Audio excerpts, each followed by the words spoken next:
According to a Daily Echo front page article, calls have been made for Southampton to honour the heroes of D-Day by saving a rotting relic of the famous landings. The Grade 2 listed whale which linked the floating Mulberry harbours to the Normandy shoreline is alongside the Red Funnel Terminal. The structure is partly submerged and is said to be in a poor state of repair near the spot where troops embarked in 1944. According to Southampton City Council Archaeology Unit, they are investing over £6 million to repair and conserve many of what they describe as heritage assets. Yet the whale is not one of them, and unless something is done, it will find its way to a watery grave. To many, the destruction of the whale will be disloyal or unpatriotic, but council leader Lorna Fielker justified the decision by saying, "The council recognises the importance of D-Day to the city and has developed a programme that is proportionate to its available resources. Therefore, whilst the Imperial War Museum whale has pride of place at the Duxford Museum, in Southampton the whale remains rusting in the water, and according to a Freedom of Information reply from Historic England, Southampton City Council were in advanced negotiations with the British Army to remove the structure altogether.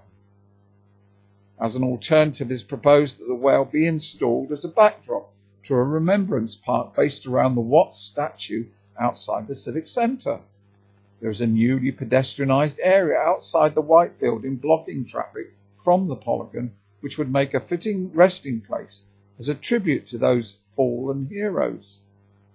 It was Southampton that was the real home of D-Day, and 100 metres from the site is a plaque to the US Army officers that were billeted at the former Polygon Hotel. It reads that the soldiers planned and directed the American forces. According to the soldier and statesman Major General Sir Nigel Holmes, without Southampton we could not have done D-Day, and the Historic England listing for the whale states that it is a reminder of the prominent role of the city of Southampton in the preparation and launching of Operation Overlord. Approximately 400 metres from the proposed site in the Civic Centre are the art gallery rooms which were used as the headquarters for the US Army. Outside the entrance where a GI once stood guard, there is a plaque which reads, "This tablet records that a wing of the Civic Centre was used as headquarters by the 14th Major Port US Army during World War II. Between D-Day June the 6th and the end of hostilities, orders were issued from here directing the embarkation of American armies who together with our allies sailed from Southampton docks to liberate Europe. During the operation, over 2.25 million troops, 250,000 vehicles, and millions of tons of supplies of the US Army were shipped through this port." During World War II, ports to the west of Southampton were controlled by the US Army, and as D-Day approached, so the headquarters moved to Southampton for close and continuous control,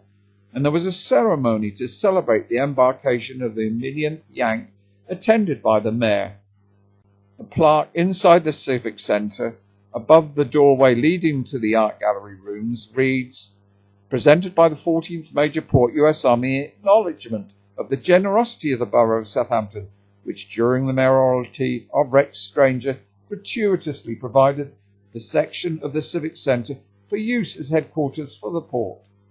It was from here that orders emanated directing the movement of the vast American armies through Southampton and other South Coast ports between June 1944 and the end of hostilities in the Great War for the liberation of Europe."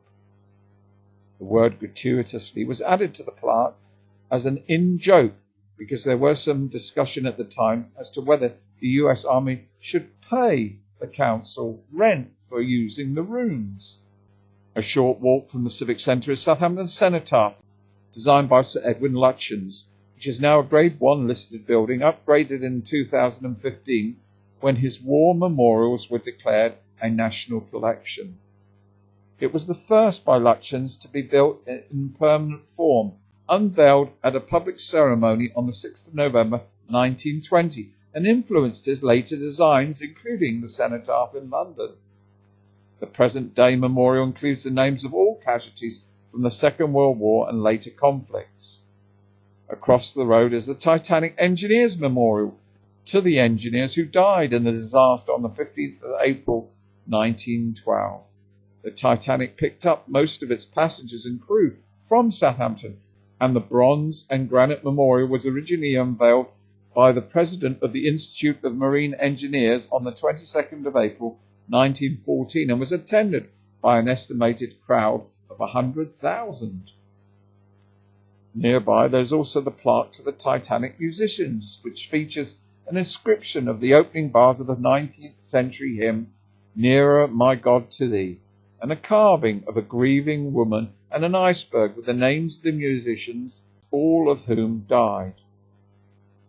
Returning once again to the proposed location for the whale, the two Mulberry harbours were designed in 1942, then built in under a year in great secrecy.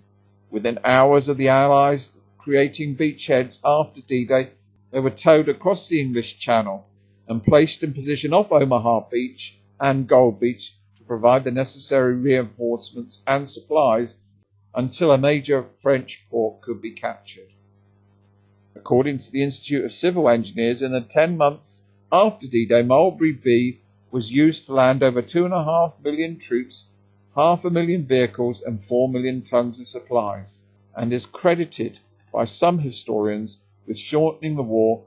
by increasing the effectiveness of the Allied supply chains. The reason for relocating the whale in Southampton is not simply because of the military value, but as a symbol of the resilience of the civilian population that suffered greatly during the beginning of World War II,